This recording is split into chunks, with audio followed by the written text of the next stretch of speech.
Hello, friends. Hello. Welcome to our international journey. Oh my gosh, it is our first Mr. Worldwide episode.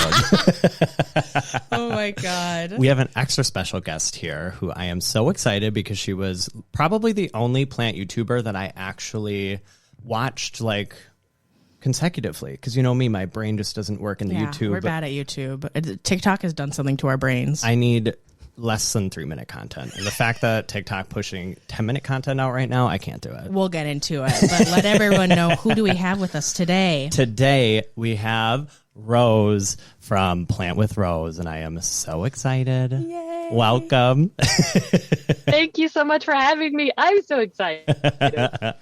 This is going to be a good one. We're going to learn a lot. I have a feeling. I'm so excited. And this was so like serendipitous because I literally had commented on one of your Instagram posts, and then we had posted on our podcast story, like, who should we have on? You were literally the second person requested, and I was like, okay, I have an in. I had a unique comment. I hope she'll remember me. That's so cool, though. It's intimidating Of course. to get people on, but it's exciting. It was very intimidating, but I'm glad we got some amazing guests, and we're just going to keep it rolling. You have had some amazing guests. I've seen them on your Instagram, and I haven't listened all the episodes yet because I don't drive my car anymore. That's how I live. That's when I listen to podcasts, too. So maybe I should start cleaning the house more, and that's also my podcast. Right. That's when I do them. I have to be like doing the dishes or something. I have to have my phone like set down. Oh, yeah. Otherwise, it makes me want to like scroll and do other things. We got to get a Google. What? The Googles. I always like have them put on podcasts when I'm cleaning. Oh my gosh, you and your Google. I can't. I actually used to have an Alexa, and my bunny chewed the cord in half, and I never got another one. So no more Alexa for me. But it's okay because when everyone talks about Alexa or Google or something, they like turn on. They'll be like, my Googles don't. They don't listen to me. They don't listen to anyone. Every time I would listen to a video, and they would be like, hey Alexa, or whatever is it? Is it just Alexa? I don't even remember anymore. It's been so long. It would trigger mine. It would turn on. I was sick of it. Okay, well, Roos, let's pass it on to you. Tell us about yourself and how you got into plants. I'm Roos from the Netherlands. I run the account and YouTube Plant with Roos, and I am just a houseplant lover that loves to share. I'm trying to be more informational as well, even though there is always some informational, educational content, but mainly I've been sharing just the cool plants that we have here in the Netherlands and my own collection, which has grown a lot in the past few years. And yeah, I'm originally, for the past few years, I've been a yoga teacher, and I transitioned into this plant content creator life a few years ago when COVID hit, and also when I hit my head and got a long-lasting concussion. Oh no! Yeah, I still have a scar on my forehead. You can't see it through the Zoom, but you can see it on my Instagram. I've got a scar there too. We're scar buddies. How did that happen? If you don't mind us asking, how did that occur? It's a really embarrassing / funny story. We love I went that. plant shopping. I went to my favorite garden center. No. And and I made a video about this with my black eye. I was filming like I had an accident while plant shopping, which I thought was a great title. But I bought a lot of plants for a friend of mine that I shipped to her. So I was super excited. I'd never spent that much money on plants. I bought all the cool plants that she wanted, put them all in my car, and then pushing the cart back to where it belongs in the shop. I was so excited, and I'm ADHD anyway, so I'm always excited. But I decided to jump on it, with your hips, and then ride the cart like kids do. Oh my God. And I do that often in the supermarket, so it's not something special, but these carts are not a supermarket cart. So they're not made with that same balance. They were plant shopping carts. So it toppled over. And I was full speed already. I don't do things halfway. I just... She's like, I went for it. Yep, I just went for it. And the cart toppled, and the metal thingy crate, whatever it's called, smashed into my forehead. And I was on the floor, on the concrete, bleeding. And someone ran up to me to help me, to pass me my glasses, and was like, come on, get up. And I was like, no, I'm going to stay down for a minute. Oh my I was like, God. no, this is not good. So yeah, that was actually quite interesting and fun because I had a huge black eye. My face was swollen like crazy for 1 week, and then it was already really healed quite well. And I have 3 stitches in my forehead. The doctor did say it was really deep and like basically hit the skull. So after a week, I think that's when the headache started, and it wasn't so fun anymore. But the main story, Oh no. kind of ridiculous. It's kind of iconic that it happened at a plant shop. For real. I will never forget this plant show. I'm sure they won't forget you either. Well, they actually sent me chocolates after. Oh my gosh, So that is sweet. so cute. And it was completely my own fault. People were saying, like, you should sue them, which is not a thing here in Europe anyway. But I was just happy they sent me chocolates and a card. I thought it was very sweet. Oh my gosh. So people don't threaten to sue each other over there? That's not a thing? Nope, never. What a treat. Just here in Never, America. It's like a daily thing. I guess no one's threatened to sue me, but I hear people doing it all the time. People would be like, I'm going to sue you. Anyone know a good lawyer? Like, so bad. Yeah, it's crazy how that works over there. Well, speaking of over there, I feel like we're going to talk about comparing the Netherlands to, the U.S. So To here. Yes. I don't want to skip around too much, but we're going to talk about social media. How did you get into plant social media in particular? Was it really like the pandemic that like pushed you to do that, or your head injury? What got you to start sharing? No, I already had my Instagram when I had my head injury, so I could share it with everyone. It was really fun. No, I already ran a yoga account for my yoga business, and I was posting on YouTube as well. Every week I posted yoga videos. No one would ever watch them, but I posted them because I wanted to get better at YouTube and also get practice for teaching online, which was a goal for me then. I didn't know everyone would be doing it by 2020, but I wanted to join the party. So I had these plants and I saw new leaves. I was super excited. My boyfriend didn't care at all. And I wanted to show them to someone. So I was posting them on my... Yeah. Please look at my plants. But I was posting them on my yoga Instagram. And I was like, I'm posting a lot of plant pictures. I don't think yoga people will appreciate this kind of content, because normally I post about like self-love and body positivity and yoga, just generally poses and stuff. So I thought I should start a plant Instagram, and I did that in September 2019. Yeah, and that's when it started. Actually, the YouTube part of it is really funny because I had this yoga YouTube account channel, and I had a coach, and I'd done courses and everything to get good YouTube content out there. And I was watching plant videos, and I actually asked my coach, like, should I make a plant video? I don't know. I'm a yoga channel. I don't want to confuse people. And she's like, just make what makes you happy. And I did. I posted my first plant video in July 2019. And since then I've got about 15,000 YouTube subscribers now. And before that it was 200. So it was definitely a good decision. Yeah, the plant people were like, I'm here for it. I want to see more. And I feel like YouTube, if you've got a lot of followers on YouTube, that's the hardest one to get followers I on. think it's really hard because I feel like YouTube isn't exactly pushing out your content to people unless it's like already doing well. I don't know. Like, I guess when I used to explore on YouTube, I would just click the next video on like the suggested. And I feel like it's hard to get in there unless someone's already watching a plant video and then they're like, oh, I'll click on this one. So I feel like it is really hard to get. It's all about the thumbnail. Oh, yeah. That clickbait thumbnail. Yeah, good title. The clickbait. I hurt myself while plant shopping. That would work. Not a lie. Yeah, that's not even clickbait. That's a click lure. Oh, my gosh.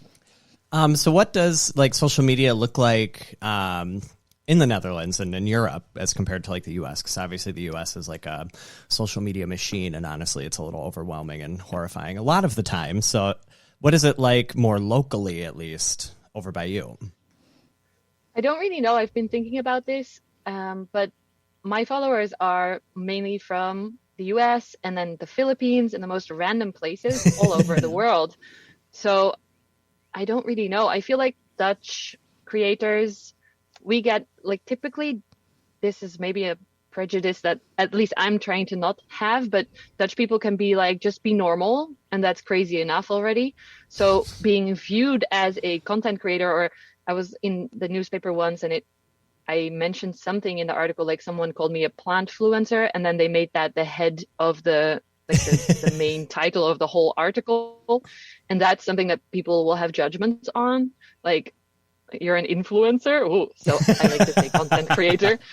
So there's a little bit of judgments from outside, but in the community itself, I feel like it's very similar to anywhere else online, really. Yeah, because I feel like here some people that make a lot of everyone reels wants to be an influencer. So And I feel like plant people are everywhere. Mm-hmm. They're all over the place. I do actually think that everyone wants to be an influencer. They just look down on it until they are it. Yeah, I can see that. If that makes sense. I think so. Yeah, I think I was usually talking shit about influencers, and I was like, oh my God, look at all these like LA people making content online, sponsorships, whatever. And here we are. I think you can probably relate, Rose. Like, you're not like the typical content creator. You're just like sharing your life and all the messes that come with it. You know, it's not like we're not curating anything. This just you get what you get. It's very authentic. Yeah. That's what I like. I think it's because I was already doing that on the yoga account. I had an eating disorder when I was younger. I had a huge burnout, which actually got my plant hobby started back in 2016. So I was already sharing that I felt shit and I was crying on the sofa and sleeping, and that's basically all I had energy for the day. So I was quite used to making my own sometimes for people, very personal things very public. And I've already done that my whole life, really. I don't really have a lot of shame around things. So I think that's how my plant content also became like, here's a dead leaf. Oh, look, I bought this plant and now there's a million thrips on it. Like, it's not something I want to hide from people or put a filter over or something. It's just part of life. Yeah, that sounded really wise. I noticed that when you were going through your recent, like, all my plants, where you showed most of your plants in your... Or do you live in a home, or is it technically an apartment? What do they call that? It's a home. Yeah. Home, your little home. I love that it's like a little like cubby area upstairs. Like, I mean, the steep steps would scare the crap out of me, but I love how it feels very cozy. But yeah, I like how you were going around showing your plants, and you didn't go around and like pick off any dead leaves beforehand. You were just like, all right, let me show you my plants and how they look like literally right now. And you'd be like, oh, this one got some sun damage, or this one died back like your big linearis, which I'm sure was beautiful. Yeah. Those are like stunning. And you're like, yeah, here's half of it's here, and I'm trying to do this with it here. Here's what's left of it. And I like that authenticity. Yeah. It's my favorite. Thanks. Yeah, we don't sugarcoat anything around here. All the dead. I want to see all the dying plants. I want to see it all, because I think it also helps people decide what to bring into their home. Because if I hear enough people say that they're having a bad experience with a plant, I don't want to bring that in. I don't need any more negativity. So, but if someone's like, oh my gosh, all you need to do is like stick it in a corner, give it a lot of light, and then try and remember to water it. I'm like, okay, I'll try. Perfect. Oh, well, yeah. So we just kind of talked about the next question, which is what do you think drove your success on social media, and obviously being authentic. But is there like anything else that you think was kind of like it just clicked for you, and that's like what really helped you be successful? I think it's mostly I share what I love, which is also how I'm able to keep it going.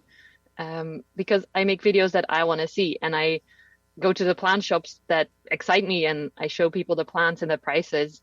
Apart from, of course, showing the prices, which is for Americans and other people abroad, it's interesting because prices are very low here, which we might talk about a little bit later. Yes, please. But someone actually told me, you're better on video. Sounds a little bit weird, but and people actually always ask me when they meet me in person for the first time, they're like, oh, you're really like this. I don't put on a show for my YouTube channel. It's just my personality. I'm quite like loud and bouncy and outgoing and positive naturally. So I just show who I am. And apparently that's better on video than when I posted yoga photos, because I'm not the skinniest, most flexible, most crazy handstandy person on yoga Instagram, but I can be the most relatable, real planty parent, maybe from Oh, yeah. Holland with good prices. And that's like when I started getting into like harder to take care of plants. I remember like watching your videos and just like being like, oh, it's like I'm hanging out with her. She's just talking about her plant. Here I am with my same plant. Let me just get into it. Yes, it is very laid back. And plus, you don't want to put too much effort into like a separate personality, because then it's just too much energy. And what if you don't feel like turning that on every day? It's just easier to flip on the camera and be yourself, I think. Yeah, especially if you then meet people in person and you're not that way and they're disappointed. Or Yeah. I often have people message me afterwards saying, hey, I saw you in the plant shop. But they don't say hi because they're kind of afraid to or something. But then I don't want to be the grumpy bitch in the plant shop when they see me as like this happy person. So I always say share what makes you happy and be authentic, and maybe look up something about light, and then you'll create good content. Yeah, because we need to know what we're talking about to some extent. Oh, yeah. A little bit. You have to kill enough plants. And I don't know, I think every plant teaches us something. So as long as you're paying attention to what went wrong, you'll know what goes right. Yeah. Pay attention. Well, speaking of plants, let's kind of dive into your plant life and what it's like abroad. Kind of just everything about plants. What would you say, in your opinion, are like the main differences? Obviously, you have limited experience in the U.S., but what would you say is like these are huge differences? I always get comments, especially on my plant shop tour videos. They're very popular because I show the prices and what's available here. And I always get comments from people from the US and Canada, mostly, about the prices that are super low. Someone even said once, like, that must be child labor because the prices are so low, or the workers are not paid enough or something. But what they don't realize is that the Netherlands has been into growing plants for decades. It's been like a central hub for plant growth. So I'm actually in the area of the Netherlands that's also has the most greenhouses everywhere. And most of these plants are just for export. We don't even see them. But I went into one once and it was really fun. We had a tour with a grower that you normally don't get to see behind the scenes. Everything is automated. So normally people don't come back in the back of the grower. They just press the buttons so that the good plants come forward, and then they have people packing the specific What orders. the heck? That is so fancy. I know, it's completely automated. So then the prices can be super low because there's no people involved. There's no personnel cost. Wow. So I think that's something that people really underestimate. Oh my gosh, it's like a little factory. Literally. Like, I'm thinking of like Wally. Yeah. I don't know why I'm thinking of Wally. Oh my gosh. All the robots. Yeah. I mean, Yeah, I've never it's been really in fun to see.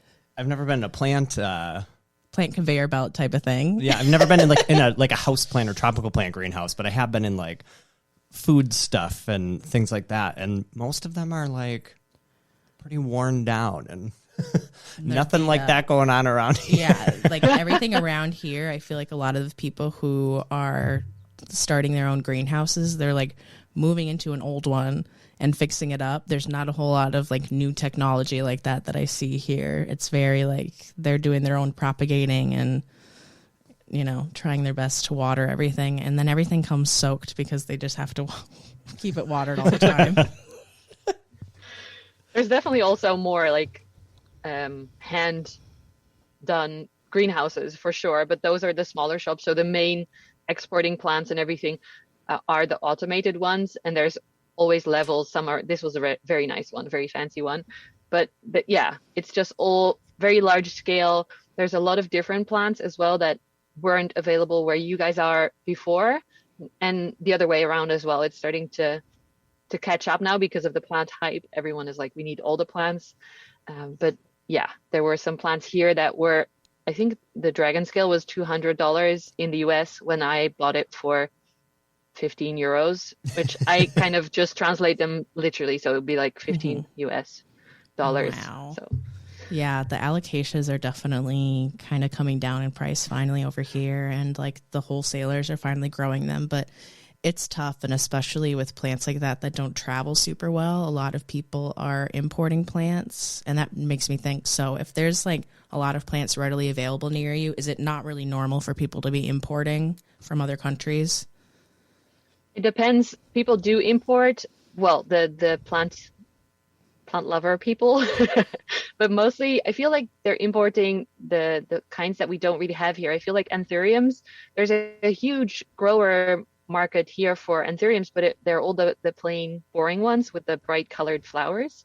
They're one of the typical plants that you can see coming out of the Netherlands, but not all the other ones like the crystallinums and the anything else that's velvet or cool. We don't really see here, so those are either expensive and people will import those. I'm really quite conservative with my budget when it comes to plants, so I have imported once, but that was luckily through a collaboration, so I didn't pay. I just don't have the funds to spend a lot of money on plants anyway. But yeah, people do import. It's just very hard here as well because of all the plants that we have already, the rules are super strict. And some of the companies actually wouldn't import here. They would say, like some of the famous ones from Indonesia and stuff, they would say, no, we don't ship to the Netherlands. It's too confusing. They said, no thanks, we don't want your money. Yeah, no. Yeah, and they actually just reached out to me to say, we're starting it now, so can we send you some plants to try? So, like, but yes, indeed. Yep, for sure. But it's also kind of, I still don't have them, and they should have been shipped a few weeks ago already. So Scary. they're trying to figure it out. Who knows where they are? Because when I first set up Monstera, I was looking into like export, because people were like, "Oh, are you going to be shipping plants?" And I'm like, "Oh, probably not." But No. in a lot of European countries, they have like tiers of like danger of things, you know, like from like a knife to a bomb. And like soil and plants are like in the bomb category. What the heck? Oh my gosh. The more you know. Yeah, we don't kid around. That's crazy. So talking about like being really conservative with your budget, and I feel that because I don't like to spend a lot of money on plants. I'm really curious how you came across such beautiful big plants. I know that you've grown like a lot of your Hoyas from little cutting, but you have huge, beautiful Thais and Albo Monsteras that are just stunning. And I'm like, where did you get those? Like, did you grow them super big? Like they're stunning, or maybe they're super cheap over there. Like, I don't know. They used to be, I remember when my friends bought their Thai constellations for 40 euros, so around like $45 US. Oh my and God. I was like 10 times that for mine. That was a few years ago though. And then I was like, I don't know. And then the next time they were 70 euros, and I was like, that's too expensive. I'll wait. And then the next time they were 100 and something, and then they became 250. And I was like, what is happening with the world? But I work with some of these garden centers. I make videos for them. I show all the plants. They sometimes pay me, and they often, if I say I don't need payment, I just love this shop and I want to show it, then they'll thank me with a nice plant. Sometimes I've also done the Thai. I actually got through a giveaway that I did. So I got to give away a Thai, and then I also got to keep a Thai. Oh, and wow. I wanted this specific one. I've been waiting for one because I wanted one with like a half moon leaf type situation, because I'm picky like that. Sorry. So I waited and waited, and finally she got some new ones in. So this is, I guess, a good thing when you work with certain companies. She knew what I was looking for, and she knew we wanted to do a collaboration together. So she kept an eye out. And when the plants came in, she's like, hey, look, I have this one. Are you interested? And I got to pick the two best ones for the giveaway and for myself. So that's how I got the Thai. I've since propagated that and grown it out a little bit more, which was really fun to make a video about, and also to test out, because I heard they can get root rot quite quickly. Mm-hmm. The Monstera, my huge Monstera, is actually, I got that from someone as well on Facebook, because it was a whole story. I don't know if you want to hear it, but she gave me a one leaf cutting with a growth point that was just coming out, and it was rooted in water. And that's how I got it. Like, the leaf was as big as your hand, and that grew so quickly, and within a year it was huge, and now it's like I need a new moss pole for it. I don't know how tall it is, almost as tall as me, I think. That Albo has like like the second, like the fenestrations in it, like the holes, like it's not just like your normal monstera. It's like mature, which I don't see very often. It's beautiful. It's not kidding around. And the ties. Yeah, she has a splashy tie with some nice big sectoral variegation. So they're beautiful. I love him. Yeah, so I also think that it helps that I give them a lot of light, because in winter I move everything towards the window. And when I first got these guys, someone told me, actually, you can leave them in your south-facing window. They will like the lots of light situation. So I did that, and people were very not sure about this because I have a south-facing window, and they were like, they're going to burn and it's going to be bad. But they've just grown really big and really quickly there. And if it is full high summer, I will hang a shade cloth thingy to protect them from the super direct burn of the sun. But in general, the whole year, it's just in my south-facing window, and they're all growing quickly. Yeah, there's so many of them. I can't imagine how many times you've propagated it, because in your video you were like, and then there's this one, and then if I move this one, then there's this one behind it, and that, like, it just keeps going and going. I'm like, what the heck? I'd forget about them up there, because if I have to either bring water upstairs to plants or bring them down, I forget about them, and sometimes they get neglected. That's why I put them there, so that I don't get disappointed, because if they're down on my windowsill, I'm looking at them every day, and I'm like, why are you not growing? Come on. I need to be a new leaf. And when they're I have a top shelf in the same window. So it's downstairs, but it's a top shelf that I hardly ever look at.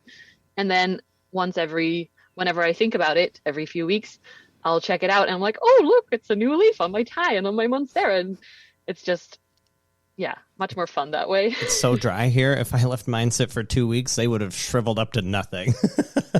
Mine is a heavy feeder. I have my main tie, 'cause now I have one from you, but my main one is in Leca, and every time I check on it, there's nothing in it. It's completely empty in the reservoir. Oh. I'm like, oh my gosh, you were sucking this up way too fast. I'm getting sick of mixing up these nutrients. I was so excited. I was like, oh, it's going to be winter. I'll only have to water like once every 2 weeks. No. Yeah, I water twice as much as I do. Yeah, now that we have the heat on all the time, all the plants are drying out faster. The heat. Mm-hmm. See, my very, very cold, very badly insulated house has some perks. It's very high humidity in the winter, and it's very cold, so the plants don't dry out so quickly.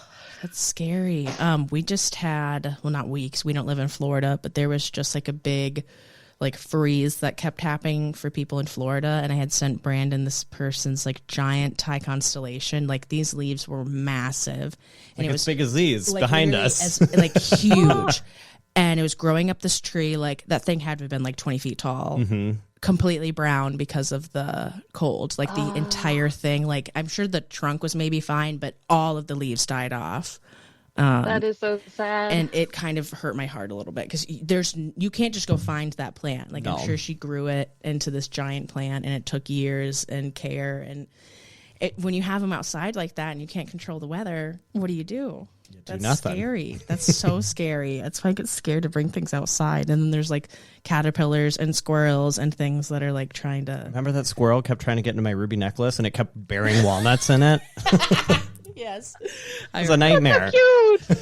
I was like, why is it so destroyed? And it was just hanging next to my house, and it was boof, just destroyed. And there's a giant walnut sitting in the middle. I was like, because there's adorable. There's 7 squirrel nests in this tree right there. 7. They're you can look out the window, and at any time there's 20 squirrels running around. Brandon's home for squirrels. It's horrible. Did you know you have different squirrels than we do? Do we? Yeah, I'm there's sure we do. All sorts of different types. Ours, it's very special to see them. They're red and they have longer tails, and when you see them, it's very cool. And with you guys, I feel like they're more of a pest. Yeah, they're running around all the time. They're just fat and brown and. Well, some of them, if you live somewhere on a college campus, they get a little bit too comfortable with humans, like Eau Claire. It was a joke that these campus squirrels were and they're they're this big around. Massive, because they're eating college kid food, and they're hanging out with you. They're not scared to get right next to you. I'm okay, I can't deal with this. I just deal with mice. I don't really have. Well, I guess I have a lot of squirrels in my area, but I've been having mice coming into my house. That's not fun. No, they're not that bad though. I'd rather have mice than cockroaches. That's not a thing here. Not really. Here either, but it is in the Botanic Gardens. I guess Ew. we're lucky to not live in the warm places where they have the crazy animals. That's what I'm saying. I don't want to move to Florida because they have like. They have cockroaches that are this big. Okay, but they have big lizards too and stuff. And snakes. And Yeah, alligators. Yeah, no. Pass. And spiders. Big pass. Mosquitoes with West Nile virus. I can't handle it. Oh, let's get into some more questions. Do we have some questions from our viewers? Well, we did talk about a couple. So Jess_my164 wanted to know the main differences in plant prices, and we went over that. And you did mention anthuriums, but are there any other plants you commonly see in the United States that are harder to get by you? Yeah, what's like super cheap there that like we're all drooling over and can't get here? I think there's a lot of stuff that's cheap here and that's still quite expensive there because it has to be exported and that makes it more expensive. There are a few plants that are cheaper in the US, which I thought was interesting, like Maranta lemon lime, which actually is sitting right next to me, which is a coincidence. Oh, mine's right there too. Nice. We can have a Maranta hangout party. There was one batch that came out here in the garden centers and they were €9 for a full pot. And then after that, they never became available again. And so people were buying like 10 of them and selling them online for 40, 50 euros. And people still thought it was a good deal because they were not available anywhere.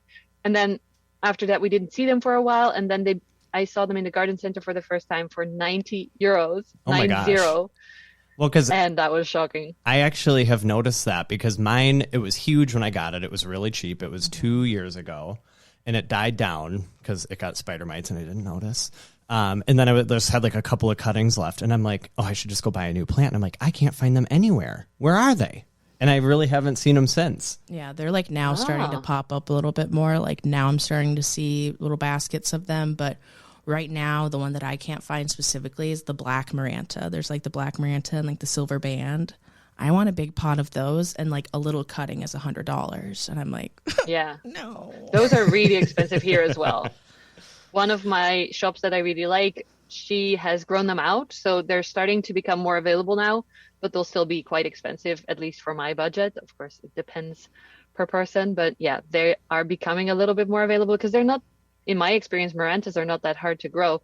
It just takes a little while and people want something right away and then you just pay a lot of money for it. I like to wait and see. And then usually when something new comes out, for example, the Alocasia Jacqueline just came out here. I love the look of that. I love alocasias in general, which is an unpopular opinion, I feel like. But I love them, but I hate them. It's a bittersweet relationship. Exactly. For me, it's just love, unless they go into dormancy and then I ignore them for a while and then it's love again. But the Jacqueline is about €100 right now. It just came on the market. And I think if I wait a few months, it will be 50. So it goes down really quickly. And I'm happy to not have the hip new it plant right away to share on my Instagram because that's not what my Instagram is about anyway. And just wait and then maybe it becomes available. Or maybe I can do a collaboration with someone, which is something that I feel very lucky for even having this like available to me to be able to collaborate with people and then get free plants. It's still blows my mind. I've only gotten a couple like collaboration plants or something, or just like, hey, if I send you this, will you unbox it for a video? I'm like, what? You don't want me to at least like pay for shipping? Like, are you kidding me? And I guess to them, if you think about it, like there's some plants of mine that I'll like cut and give to my friends. And if it's a plant that they really want, they're like freaking out. Oh my God, this is amazing. And I'm like, I have a big plant. Like it's just a cutting off of it. Like for some people, it's like not that big of a deal. But when it's a plant you really want, it's like, oh my God. But then that's why it's important. It's like, do I want to get this plant because it's popular right now? Or does it actually bring me joy? So yeah, big question. The big question. Do you do a lot of trading over there? Is like plant swaps or trading a thing? It is. I feel like a lot of people are doing it, especially when the prices became crazy high in the pandemic. But I guess I do more with friends, and also followers are like, I saw that you're wanting this plant. Do you mind? Do you want to receive this cutting from me? And they'll send me a small cutting of one of my wishlist plants. And then I'm like, well, I have a lot of Anthurium crystallinum seedlings. Do you want one of those? And I'll send it back to you. So it's not really a agreed upon trade, because I I don't really like sales and selling and stuff and making it like a fair deal. So for me, it's more someone likes me and sends me something and I like them back and I send them something back, or just like more that way, like giving more than trading. But there's definitely a lot of trading as well going on. I love it. I think more people need to get into it. I find that when I have a plant and have like my mother plant and then I establish 2 other plants from it, then those other 2 plants like lose all value to me. And I'm like, have them. Yeah. I don't care. Get them out of here. I don't care. That's why I need to start labeling my stumps a little bit better, because I'm going to forget what they are. And I'm going to think like, oh, it's just like a stick in some soil. Like, I'll just give it away or toss it. I'm like, I need to remember that this is a plant that I like. Yeah. Keep it. It'll come back someday. Someday soon. Well, For we're sure. getting close to our break. Should we take a little pause? Absolutely. Okay. We'll be back from a word from our sponsors. We'll see you in a bit. Hey, it's Roos from Plant with Roos. If you want to see what plants in the Netherlands look like, we have many cool ones and very affordable prices compared to the rest of the world, it seems. Check out my YouTube channel. I share plant shop tours and also my own collection. And if you happen to speak Dutch, stay tuned for our podcast coming out soon, Plantenpraat. Find me on YouTube at Yoga and Plant with Roos and on Instagram, Plant with Roos. See you there, friends. Thank you. Hey guys, it's Brandon and Sam. We're the plant parents that own Monstera Plant Co. MP Co. just restocked with a ton of new plants. Our plants are grown with care and they're set up for success right when you unbox them. They come with a custom soil blend that works for that specific type of plant. We also just launched our Planty Care kits, which have our best-selling Planty Care insecticide spray, as well as our best-selling Aeroid soil blend.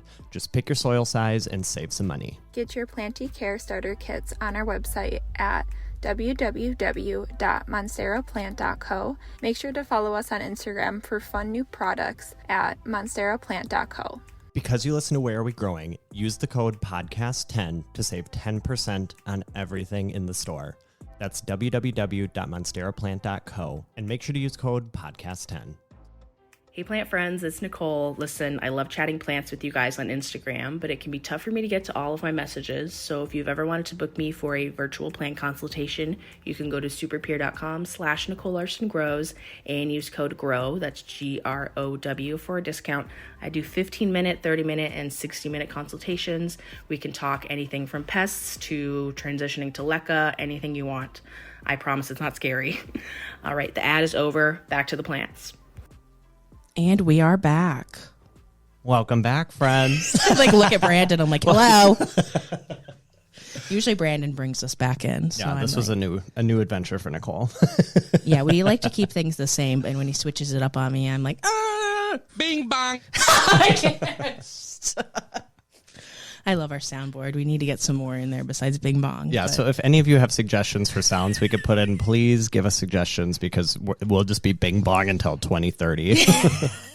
That's the only thing I could think of when we got the soundboard. I was like, we need Bing Bong in there. That's all. But I think people are over Bing Bong. It's not on my TikTok anymore. No, yeah.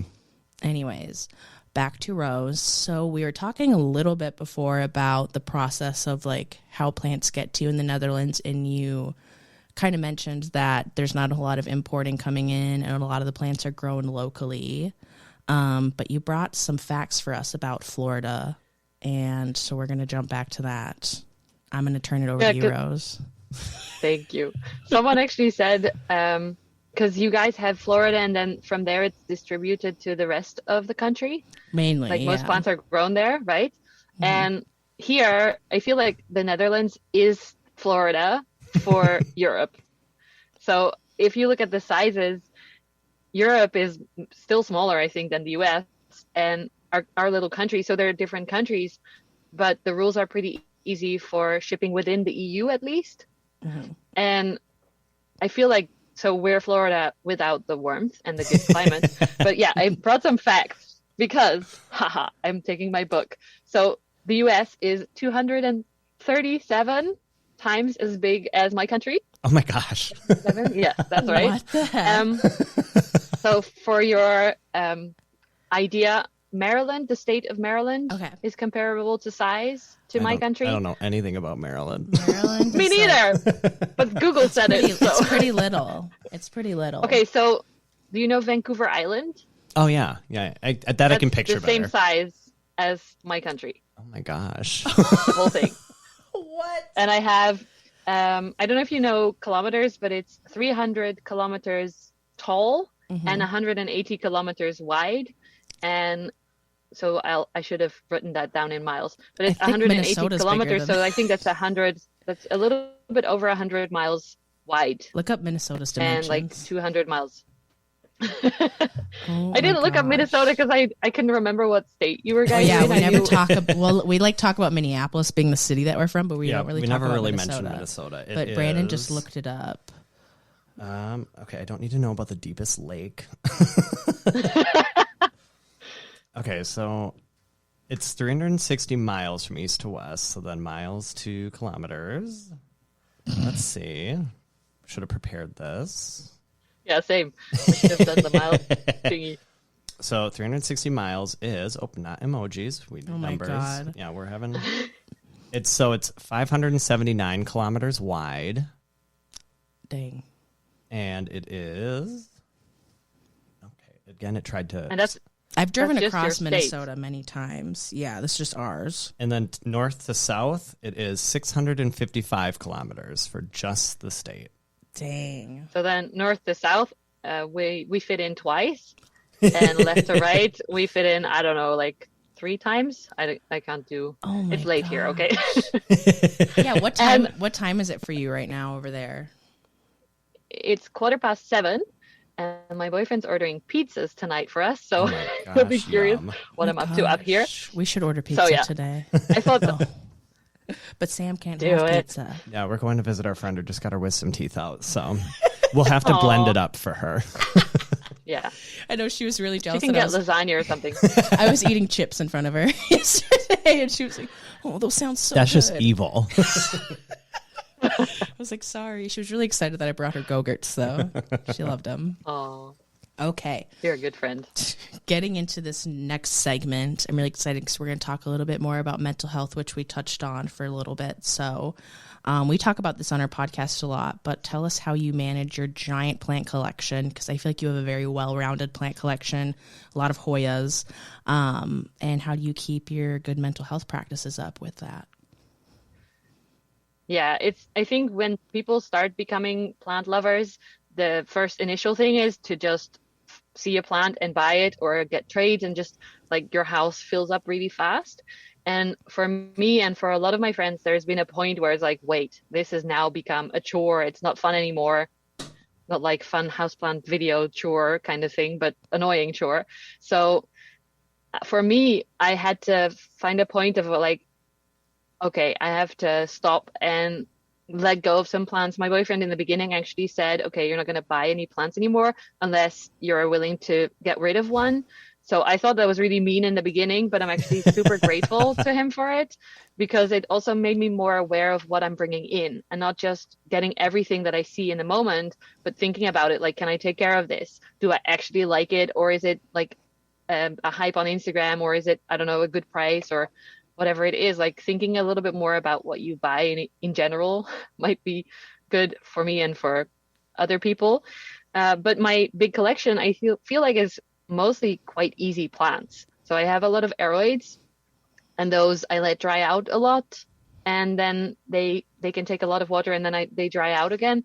So they don't need that much attention. And all the Hoyas that you mentioned, which are some of my favorites, are also, they do really well with drying out a lot. So I feel like they're quite low maintenance, even though there's quite a lot of them. And I do minimize my collection quite often. So when I feel like something doesn't spark joy for me anymore, Marie Kondo, I'm not afraid to either sell plants or give them to someone or get rid of them if they're sad looking. So I'm quite quick now, after a few years, with taking that step of like, okay, either there's pests and plants are dying and I'm not giving them enough attention, so I need to change something. I need to do like a spring cleaning, or I just try to not bring stuff in as much as well.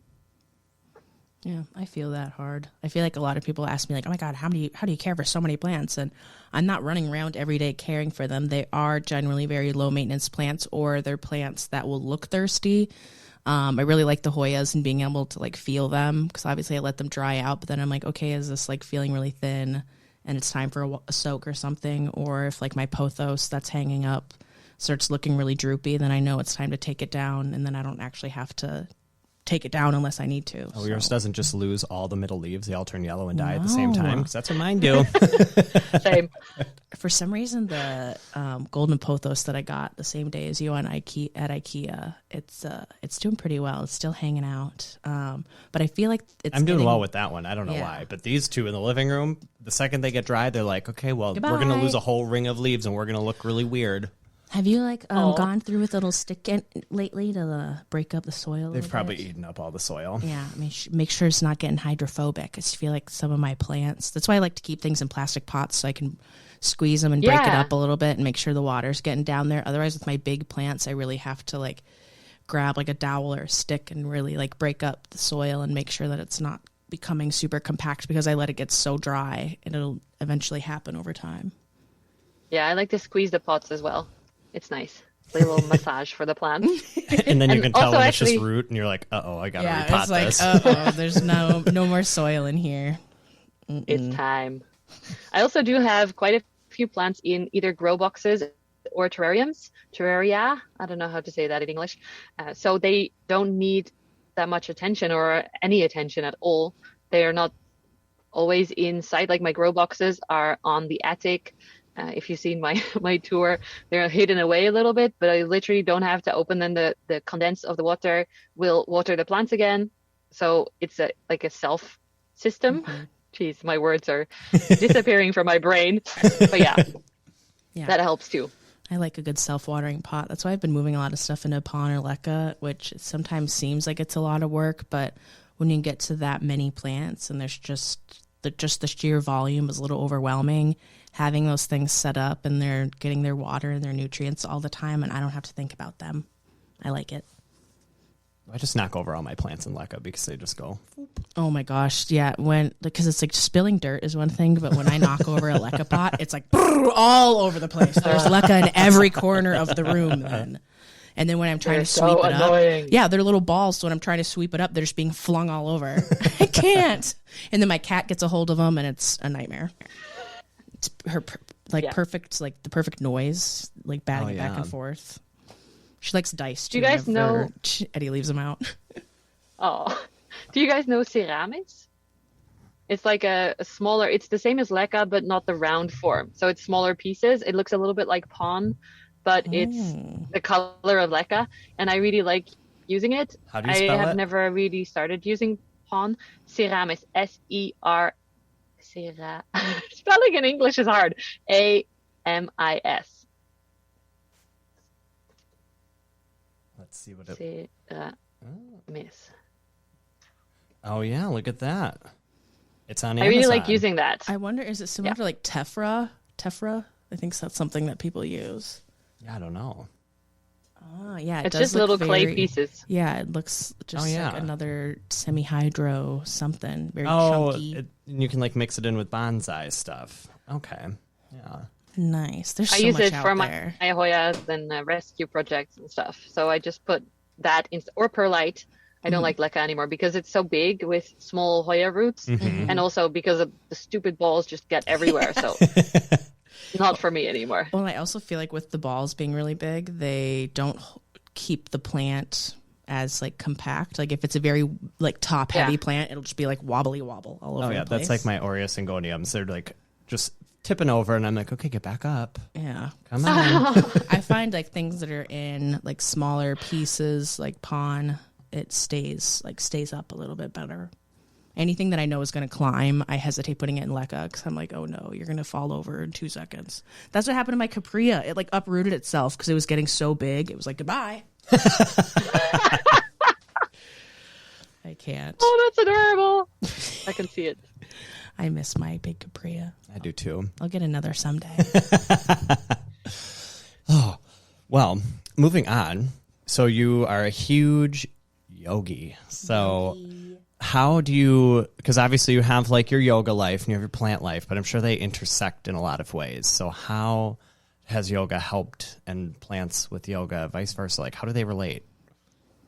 Yeah, it's really like all pretty similar for me. Yoga used to actually be the way that I would get like relaxed and move my body, of course, as well. But yoga became not so zen anymore because I made it my job. And after an office job, I had a burnout, and then I became a full-time yoga teacher. And in the end, I was teaching 22 yoga classes a week many different places. Yeah, that is a lot. I know a lot of yoga teachers, and I don't think they even teach half of that. Yeah, I was driving all over. I didn't have any time to eat dinner, so because I would teach like a 5 o'clock class and then drive in traffic to another place to teach 2 more classes. So if I was lucky and there was no traffic, I would like eat a vegetarian McDonald's burger on the parking lot in 7 minutes. Or if I didn't have time, my dinner would be the cookies in the yoga studio. So it was really quite like getting towards another burnout, even though it was something that I really enjoyed doing. And so plants became, after the burnout, plants became my way of Zen, because I've been teaching yoga for 12 years, 13 maybe now, and doing yoga since 2000. So I started when I was 15. But yeah, it lost that relaxing vibe to it. And then plants became that. And that's what I keep in mind now with plants being my main job, that I don't make it so full on. So in the beginning, I wanted to film everything that I did. And that made it, if you think about it, you want to do something and then you're like, oh, but I have to get a camera and I have to film it and I have to wait for daylight or set up a light or something. It becomes super annoying. So I would put off a lot of chores and then in the end, just do all of them and not film it and be super disappointed with myself. And I decided, okay. Yeah, I feel that. Yeah. So I decided I don't have to film everything. My stories are something where I share a lot. So stories will be easier. You take a picture. I don't like TikToks like you guys do is so much more work in my opinion, and YouTube videos as well. So I try to keep it easy for myself. And that way, even though my new Zen thing has become my job again, it's become it stayed a little bit more relaxing. So for me, plants bring that relaxing, but also connection to nature, which is, I feel like yoga is for me mostly about connection to each other and to the planet and to yourself, and just kind of the mindfulness of it can also be found in plant chores and plant care, just being in the moment and being present with what you're doing. So I think that's how they relate. And most yoga people love plants, and not everyone, but a lot of plant people also have at least tried yoga. If you have and you didn't like it, I always recommend trying another teacher, because there's so many different styles of yoga that are completely different. So many teachers that for one person can be super annoying. I've had teachers where their voice is like, oh, why can't you just talk normal? They're like, relax. I don't like when they call me out when they're like, girl over there, don't stop doing it. Your back leg, that's not it. You can't I'm like, you gotta be a little bit nicer about it. Be nice. Yeah. I've definitely try different teachers. I've done a couple classes where I'm like, okay, the first one was like really relaxing. I feel really in touch with my body and the ground after. And some of them are like, it's a huge workout, up and down. And I'm like, oh my God, I'm exhausted. And then she's like, all right. And then we're going to go back through and then get back up. And I'm like, oh, I just got back down. It's a workout like sometimes. It is. Yeah, it is a lot. So, but I feel like plants still get us moving. Sometimes when I'm running around, like trying to get everything watered, that's thirsty. Oh, you build up a sweat. Yeah, it's a workout. Especially picking up the big plants, bringing them to the shower, like it's a whole thing. It's a whole workout, and I'm like, that's all I can handle right now. I don't do any of that. My big plants stay where they're at. I can't, because I don't know what it is. I think I like to bring them to the shower to hose them off and like get them a little bit dusted, at the same time. Get the leaves like less grimy. I was touching one of my leaves yesterday, and I was like, oh my God, like I just like wiped it, and I'm like, oh sorry, I touched your sunburn. Why is Brandon sunburnt right now? You might be wondering. Because it's summer. We got the window wide open. The sun's out. Brandon was like, I'm gonna sit in the tanning bed for 2 seconds, and he's already red. That's how it goes up here. But I literally wiped the leaf and I was like, oh my God, that's disgusting. That was my big monstera. A couple days ago, I was like, oh, I gotta dust this. They collect a lot of dust, some of these plants. Oh, not good. Yeah, I should definitely clean my leaves more, but I never do that. I have beneficial insects, which I get fresh ones every 4 weeks. So there are always little bugs walking on my plants, which are good bugs, eating the thrips and the spider mites. So I kind of don't want to wipe the leaves down or like spray them or something. I will, I think, in spring once it's a little bit warmer in my bathroom. I think I'll wait for the like right before I get the fresh bugs. I think I'll do it. And what bugs do you use? I have a lot of different kinds depending on the season as well, because they're actually, the little baggies don't necessarily have the names of the bugs on them. So I don't even know. They just send me the Swirsky for the thrips, and they have different this company I work with, they have different types of baggies. So one is for when it's summer or high humidity and it's perfect conditions for the bugs. And then they have more winter-proof little baggies as well. So they send different types. I also have the spider mite guys that are called, I'm blanking, I don't know, but they're little baggies for spider mites. I've also used the Cryptos larva against mealybugs, and I really like, they have Breda Trip, but that's the name of the product, or not necessarily the bug itself. That's a much more confusing name, but those are predatory thrips that eat the mature thrips. So I have a lot of bugs in my house and I love them. They're my little army. They're working overtime. My gosh. I need to get some of those. Which means that I don't have to do anything. It's perfect. I literally don't have to spray the plants every few days, or even if I see a few bugs, I don't stress out anymore because I know that my little army of good bugs is there. Yeah. So the bugs are on the clock. They're putting in exactly. I need to hire some bugs.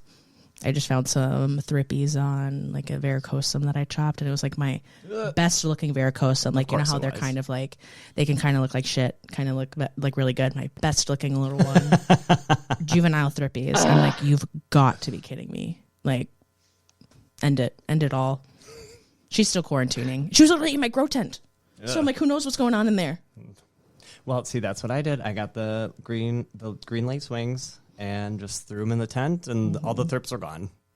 Do you remember when Sam found the thrips, and I was like, no, those can't be thrips. Yeah, Sam was checking on herself. And then I come home, and I'm like, oh my God, there are thrips everywhere. And they're just on like Monstera deliciosa, like not even on anything like really special. And you're like, I don't want to put this much work into saving a bunch of little Monsteras. Are you kidding me? So I just threw the lace wings in there and said, have fun. And the thrips were never seen again.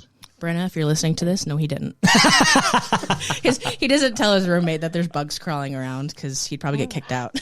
Well, there's not anymore because the lace wings don't last very long. They only last a couple of weeks. So then I've never actually seen them turn into a lace wing and actually like fly around. Yeah, I don't think that they're meant to. And I put 10,000 into the house, so you'd think there would have been some. Yeah, they're all over the place. So I'm like, if they start flying around, you're toast and you're homeless. That's not going to be good. Oh, shit. I feel like that's a big difference actually between the US and here. I've never seen the lace wings for sale. And I know they're very common in the US as a good bug, but I feel like the good bugs are different here. Maybe also because the natural bugs are different. Yeah, a lot of people get ladybugs here too. Ladybugs are popular. Well, there are a ton. There's so many. Some people get praying mantis babies. That'd be fun. But then they die after like a month of being an adult, and then it's like sad. You get attached to these little guys. Praying mantises freak me out. I would love a little mantis baby. Do you have them over there, or are they just here? I feel like they're not here. I know what they are because Benji planned, which I think you're interviewing very soon. Tonight. Yes. He rescued one and he had it in his terrarium and it was just so cute. But I had not seen them ever before. So I feel like it's not a Europe thing. And it literally passed away. In his recent video, he's like, I'm sad about it, but this like, praying mantis died because they're not meant to be like living super long. But I'm like, oh. I mean, they get really big. It's like a little pet. Yeah, they're like this big. I can't imagine them just like crawling around in a terrarium. You don't really have to do much for them, you know? I don't know if you have to feed them or if they feed themselves. They have to eat bugs, so there have to be bugs to eat. I don't have any gnats Plenty of flying bugs. around. Yeah, I don't have any bugs flying around besides thrips, so. Just the worst ones, it's okay. Well, I think we kind of covered the tips, which was another question we had for kind of becoming overwhelmed. So let's move on to sustainability, which I know is a huge thing for you. Can I say one tip? Yeah.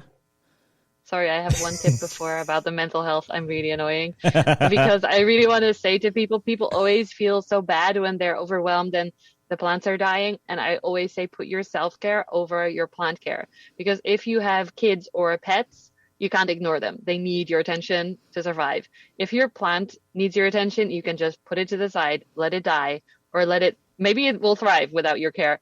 And then once you're feeling better, then take care of your, maybe like minimizing your collection or whatever. But that takes energy. And when you're overwhelmed, you don't always have that.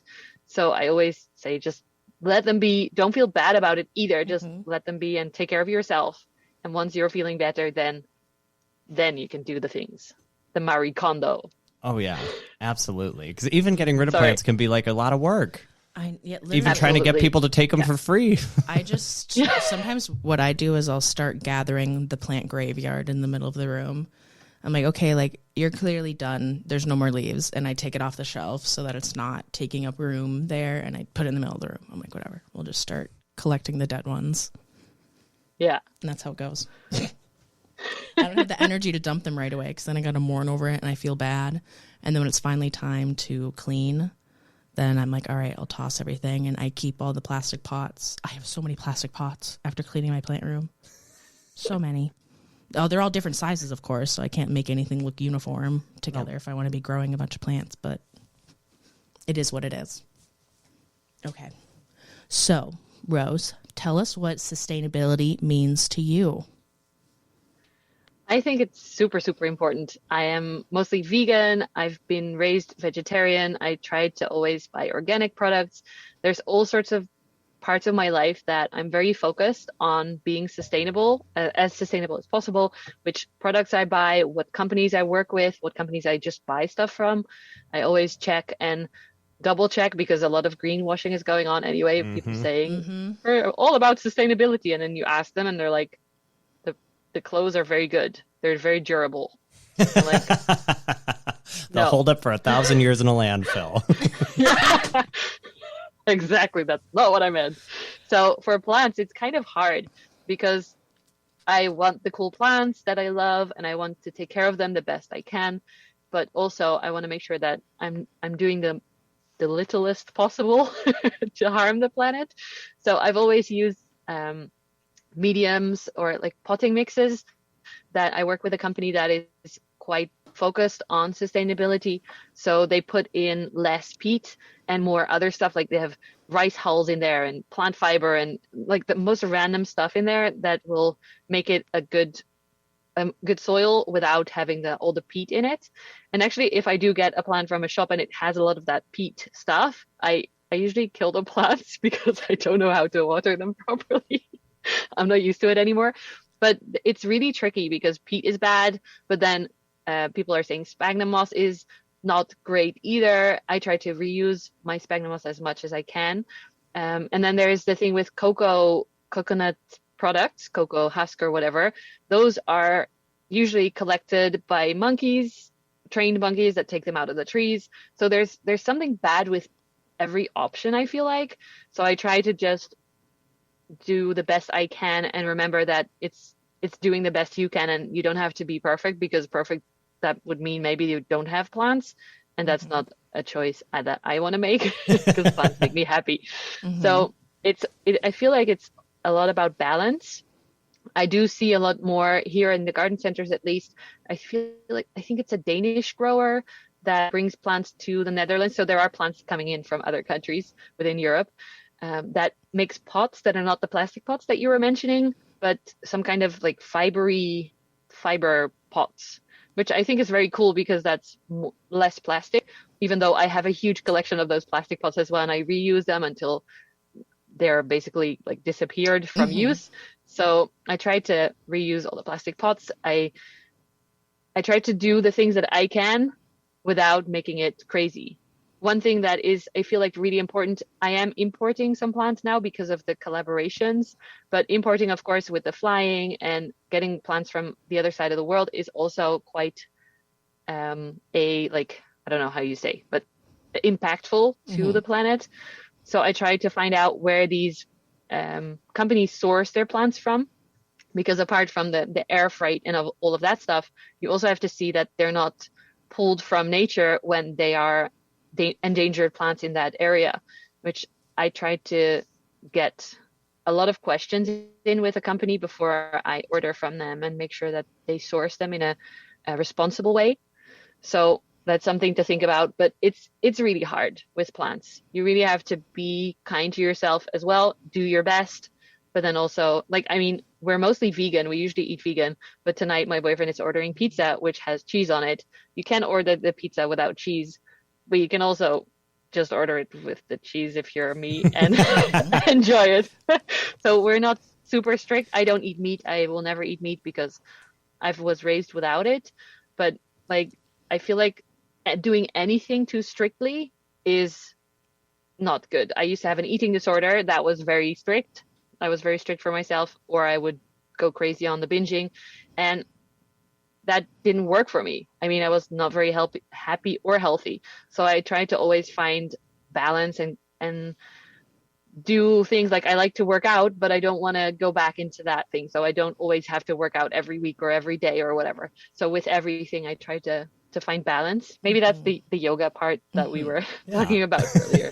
Well, I feel everything is balanced. Yeah. I feel like especially with ADHD though, we can be very, and this is how my therapist always described it to me, very all or nothing. Like I either want to do it perfect and like give it my all and my 100,000%, or it's just not worth doing it at all. And that's not true. And that mindset can be really bad for so many things. So it's really important to have that balance, especially since a lot of I feel like environmental impact should be placed on the big companies that are making these big decisions about where these things are coming from, and not us having to do like all this research while they're just like whatever, making billions of dollars. Like they don't care. But yeah, it's just doing your best. And yeah, like I said, I have so many pots sitting around. There's just no reason to throw them away. I don't think I've ever thrown a nursery pot away. I just collect them. And now I'm like, I need more. Like, yeah, even when I break my ceramic pots, I'm like, all right, time to glue this back together. Like, so many things, and a lot of my plant stuff can be reused. Like the little bread ties, I use them for so many things. Like, and I feel like a lot of plant people are so afraid of cross contamination. They're like, don't reuse it. You have to wash it so thoroughly. I'm like literally, I will take a plant out of a pot, put another plant in. Yeah, I don't care. They're fine. It's whatever. You guys can share bugs. You're in the same room anyway, so you're probably gonna pass it on to each other eventually. It's not that serious. Even reusing leca and stuff. There's a lot of stuff. I reuse soil. I shake it out, and I'm just like, it looks good to me. Another pot. Well, and I like that I'm finally in a house. I used to be in an apartment, and now I can just take my soil and like throw it in the backyard. Or like any like plant garbage just goes right outside, goes right in my flower bed that doesn't actually have flowers. It's just my little compost, but with quotes around it, compost bin. Compost pile. Compost pile, really. It's starting to melt, and I'm like, oh my God, I can see my old Dieffenbachia sticking out from the soil. It's just like, oh, remember me? Coming back to haunt you. Yeah, I'm like, no, I don't want to be reminded. Don't. I can't. Okay. What do we got, Brandon? Well, I guess to kind of round off sustainability, Botany by Nicole was asking, what are your tips to help plant parents be more sustainable? And what are just simple things you can do that maybe people don't think about? Yeah. I guess there's different parts of it. So you can look at the soil that you're using, which is something that we often talk about first when we're talking about sustainability. So if you look at certain soil mixes that don't have peat in it, I know you had Becca on, she has a peat mix, not a peat mix, a soil mix that I think is really good, which we cannot get here. So I'm a little bit jealous. So looking into something without peat, reusing your materials, like you guys said, for example, sphagnum moss, I always reuse it until it's like powder and gone. And then I still mix it into some soil or something. maybe even asking the shops that you're buying from, like, do you know where these plants came from? So that, like you said, Nicole, that you can put it up the ladder. People care about where plants are coming from. So maybe we should be a little bit more, like, the companies might start to think if all of us are asking. So something like that, I think. I don't know what else. Yeah, put the pressure on the companies. Yeah. I love it. But I feel like there's a lot of things too that we don't need to necessarily go out and buy a brand new watering can. We don't necessarily need, like, what do I think of? I don't know, like water meters. There's just like random fancy things that we think that we all need, when I'm like, I don't really need a new watering can. I can just use this water bottle or like something, just bring it to the sink and water it. Like it doesn't, there's like a lot of like accessories and cute little things that we don't necessarily need to be keeping the plants happy. Yeah, they don't all need a beautiful pot. Yeah, they don't need a beautiful pot. Actually, the beautiful pots. I actually use a lot of pots from the secondhand shop. I used to always get everything, so I started just buying white ones, and then it has, so pick your color, and then you can have all the different pots. It doesn't matter that they're all different because they're one color. And recently I started working with a few companies that create sustainable pots made from plastic they've taken out of the canals in Amsterdam, for example, or handmade ceramic pots from people that I support, small businesses that I support. So there's the pot side of it, can be fun and sustainable at the same time as well. If you're a little bit more, if you think about it a little bit more than just getting them from the big box store or whatever people normally do with pots. I don't know. And make it fun. Like have a little painting pot party. Bring your friends over and have some thrifted pots and do some little like painting together and potting. I had Sam over to paint pots, and she's like, this is the best thing I've ever done. Yeah. I'm like, hello. Doing everything with your friends is so much better. Even doing plant chores with your friends. I don't know. I'll get on FaceTime with my friends and be like, okay, like, let's water our plants. Not with me when I FaceTime you. You're like, you're FaceTiming me. Is this an emergency? Well, because you don't call me unless there's something to talk about.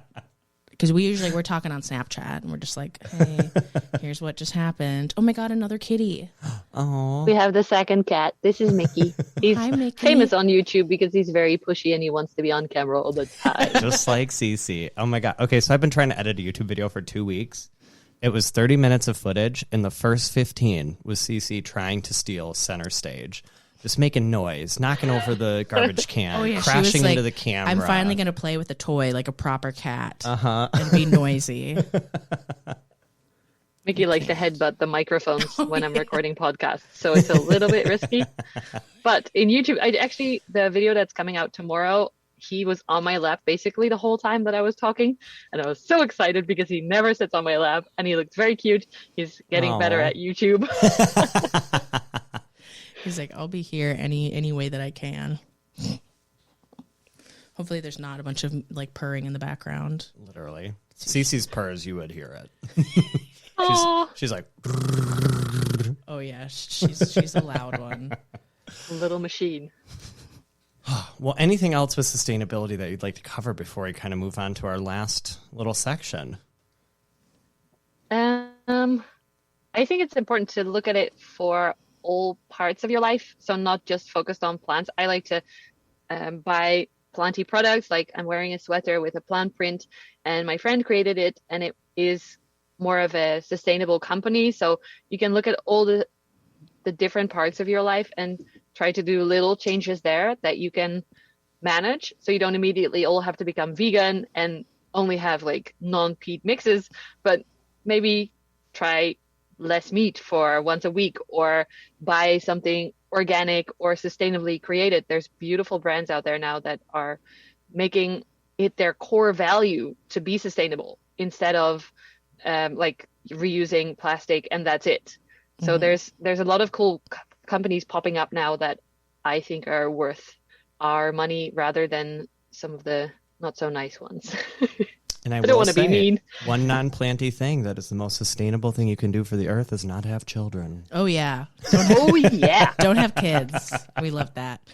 I think support that fully. Oh, yeah. Even in the last couple of years, I noticed that my mom is personally trying to get better about like having a lot less single-use plastic items, which can be really hard because she takes medicine every day. There's certain things that like, I don't know, like our just our little canisters of our meds, like Does someone scary? Oh my God, the pizza's Pizza. here. Oh my It scared me. But yeah, just like the little stuff like not having dryer sheets and, you know, no more plastic forks and spoons. Like there's just the little things that can help. Well, let's move into our last couple of questions. So you can go eat some pizza, and then we can think about pizza. I know. I think we have some more recording to do beforehand. Oh, yeah. So let's do... Okay, so Eva Warmanhoven, probably Warmanhoven, is asking, what are your plant goals for 2022? I have this goal of growing out some of my plants to be beautifully big because I have a lot of small plants. Like you said before, Nicole, all my Hoyas are really, I got them as one leaf cuttings. So this year I want to grow them out, and then I can also select which ones I like growing, and I can let go of some of the others. I want to grow my Monstera variegatas as big as I can get them. And in general, I want to style better. I have such an issue because I always put plant care over plant styling. But that's what's important. That's what we need. I know. Some people look so cute. But here's the thing. So a lot of these people on Instagram are staging their plants. I don't think those plants always look as cute as they do, like over by the window. They're like moving them everywhere. I see you guys. Maybe that's the secret. But yeah, it's like we don't have and a lot of houses are built to not let a whole ton of light in, so it can be really hard. And the plants just end up crowding around the window, and it's not super cute. And having a jungle, like, it's really fun until there's like dirt all over the floor, and then there's these plants that don't even necessarily look jungle-like. They're kind of gangly and weird, and I'm like, what? How did I get here? What in the heck is going on? I ask myself that every day. How did I get here? How did we go from like a few little like green accents to like, boom, I can't even use the bathroom properly now because there's like plants everywhere. I love that though. It's so hard. But yeah, aesthetics would be fun. I'd love to have a more beautiful space, but... Yeah. Gotta have big windows for that. And even when you have big windows, because I do, my south-facing window is huge, but still everything is, we self-built a huge, what do you call it? Windowsill? Mm-hmm. That's like 3 times as wide as a normal windowsill. And still all the plants are in there because I want to give them the light. They need the light. Starting to talk Italian now because my pizza is here, I think. And one more thing that I want to work on is actually not necessarily plants, but my social media. I want to practice doing more informational content because it scares me. I always think like I don't know enough. And then someone asks me a question and I know the answer because I've been ADHD hyper-focusing on plants for like 3 years now. And I still think that I don't know enough to ever call myself an expert or be on a podcast or answer someone's questions. And I think I should just start with the beginner content that probably everyone that is a little bit more into plants already knows, but my friends who are not planty people, they have all these questions. So I'm starting with the beginner content. That's my goal for this year as well. And when you're part of the plant community, you get so like plant blind. Like you just come to this level where all these people you've been talking to for years, they're all like here. And then you don't realize that 99.99% of the people are not where you are. Mm-hmm. So bring it back to basics. There's always going to be someone who's going to see that and go, oh my gosh, that makes so much sense. I think I'm going to try that plant again and it'll go better this time around now that I have this information. So yeah, it's with that ADHD hyperfixation, like we know a lot of stuff, or we think we know a lot of stuff, but we don't believe we do. Yeah, we don't believe we do because we don't have any like formal education. It's just what we've learned from other people and what we've learned from like the boring documentaries that we watch. Just listening to other plant people and figuring out what works for you and what works for everyone else. Like, I don't know. I think there's a lot of information out there that is, I don't know, a little controversial. And I do get really scared to do any informational content because I feel like there's going to be actual smart people in my comments being like, this is wrong. You're stupid. Yes, exactly. Just go for it. Do it. People need it. Yeah. Okay. Same. For you. More questions. Next one. We'll get into it. Coffee versus Plants asks, what is a plant you no longer have or want in your collection? Mostly calatheas I would never let into my house again. But now that I have a terrarium, I actually have some that are planted and alive. I even have an orbifolia that's making new leaves. I don't know what's happening to me, but I always used to say immediately calatheas, so that's still on the list. It's the some trauma. ferns are, yeah, exactly. It's hard to get over. You were fine for like 9 months, and then all of a sudden you died, and you didn't tell me why. You had no valid reason. What's happening? Also, some of the popular plants that I tried and I really didn't like Anthurium clarinervium. I don't like it. I don't want it again. I had one that was bare, no leaves for 6 months. It had perfectly good roots. I had it on Leca so I could see them. But it didn't grow anything until I put it in a terrarium, and then it started to grow again. And then I gave it away. Once it looked nice again, I gave it away to my friends. I was like, You'd be like, okay, no. it was a good effort, but you're done. You're eliminated. It's over. I break up with you right now. But in general, I don't have anything super, like, apart from those few. Your plant lights just quite turned on, Brandon. Even the office is a plant growing space. They're everywhere. They're in the basement. They're in his room. They're out there. They're in here. All over the place.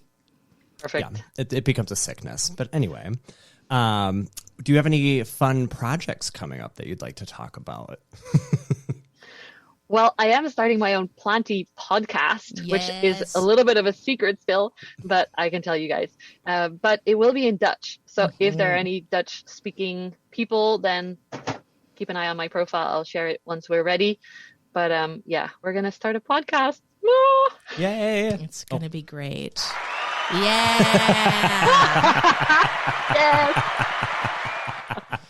Oh my gosh. Love it. That's hilarious. And I'm being on this really cool podcast by two really cool TikTok people. Famous. Oh my gosh, we're flattered. We have one last question. Is this becoming like a regular question we're going to ask everybody now, Brandon? When you brought this question up, you said this is the new final question. Okay. So, final question for you. If anyone is in your area, what is your favorite plant shop to visit where you live? I actually have a list on my website of all the plant shops that are near here because there's so many good ones. Hell yeah. And people ask me all the time, like they'll come to Amsterdam for a weekend or something and they're like, what plant shops do I have to go to? And I can't answer all the DMs because it's so much. So I made a little list on my website, yogawithroos.com/plants. And then you can either pick the US, which is I put some plant shops on there from recommendations from my friends, or you pick the EU, and then you'll get the list for Europe. And the one that's closest to me that I really like is actually a garden center called the Bosrand in Oostgeest, which is a very hard to pronounce word, even in Dutch, for Dutch people.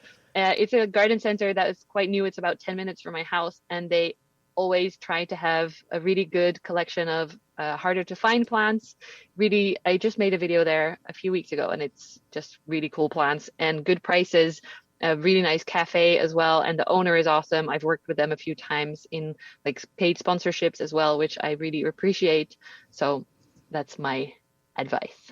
Love it. So if you guys are looking for any recommendations, go over to her website. Which will be linked in the episode description. Brandon's so good. And it's Roos with ROOS. Mm-hmm. It's the Dutch spelling of rose, and there's no E. People always get this wrong. Yeah. But I learned to rock my, it's actually pronounced a little bit differently, but when I speak English, I can't even pronounce my own name the Dutch way. So I just say Roos the English way. And so everything is Yoga with Roos, Plant with Roos is all ROOS. Yes. I know. I was asking Brandon, I was like, is it Rose or Ruse? And Brandon's like, it's Rose, but I want to say Ruse. I know. Everyone does.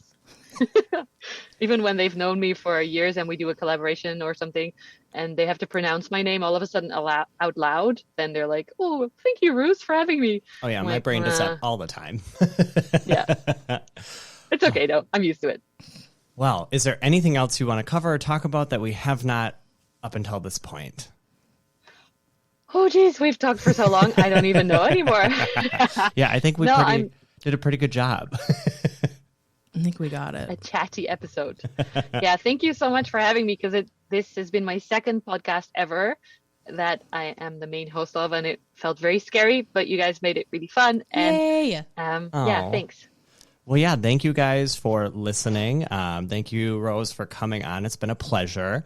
For any of you listening, please give us a 5-star review on Apple and Spotify. You can do both, but Apple, you can write a review. And so today we're going to read a 5-star review from Apple Podcasts from Canton Aboda. The title is Love You Guys. Love this podcast. I truly embraced plant parenthood. That was a phrase to say. Wow. In 2020, after losing my world to depression and anxiety, plants and my cats were perfect quarantine companions. I love how Nicole and Brandon support their mental health. And of course, I love their witty, planty banter. Love it. And Brandon's inability to read words. Brandon's really good until he's put under pressure. And then he's like, I don't know how to use a phone. I don't know how to say words. But I'm the same way. That's why it works out. Okay, Rose, where can people find you if they want to follow you and hear more? I am Plant with Rose on Instagram, or if you're interested in more of the mental health and love your body side of it, Yoga with Rose. And then on YouTube, it is actually Yoga and Plant with Rose, because it originally was a yoga channel and there's still some classes on there for people, but mostly I just post plant videos. I'm also on TikTok with both of those, Plant with Rose and Yoga with Rose, but I need to practice my TikTok game. So. Oh, and my website, but we already said that, yogawithrose.com/plants. And all these will be, again, listed in the episode description, so you can just click right away. Yay. We need a little applause for you then.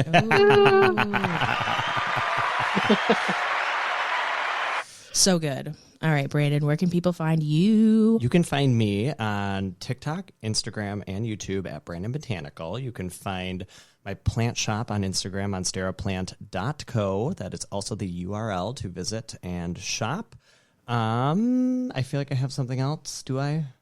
We never say our podcast Instagram. Oh, you can find our podcast Instagram at Where Are We Growing? Yes. Or wherearewegrowing.buzzsprout.com. We should probably just pay the $30 and get a URL.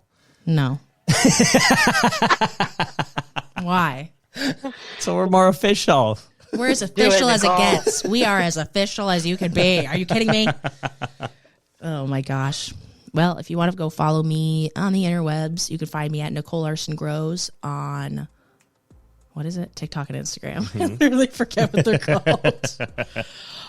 Well, this was very lovely. Our first international guest. We are worldwide now. Oh, yeah. Well, and we do hear the music coming in because, you know, we're as official as it gets. Like I said, the music is coming in. We have a soundboard. There's, it's all over. It's great. Alrighty. Well, thank you so much, Rose. It was a pleasure. Thank you. Okay, bye, guys.